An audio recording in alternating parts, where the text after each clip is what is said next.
What's up and welcome back to 17 on the Food Lab. For today's recipe, I want to show you guys how to make Bun Cha. Bun Cha is a Vietnamese street food dish that comes from Hanoi.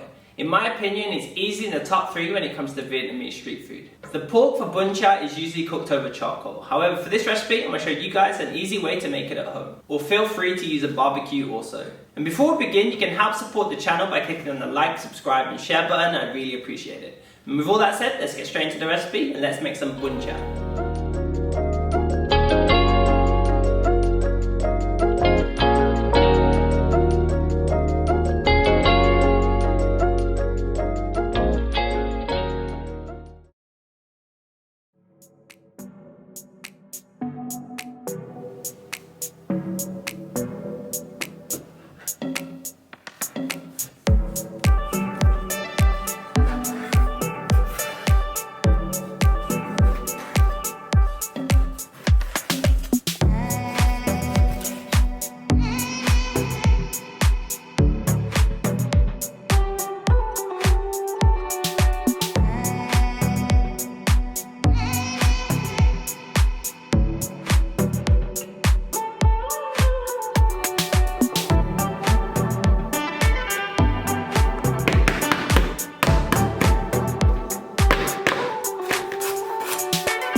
watching, and I hope you guys enjoyed this recipe. If you want to see more content like this in the future, then click the like, subscribe, share button, all that other good stuff. It really helps the channel grow and I appreciate it. With all that said, I'll see you guys on the next recipe. Take care, and as always, peace.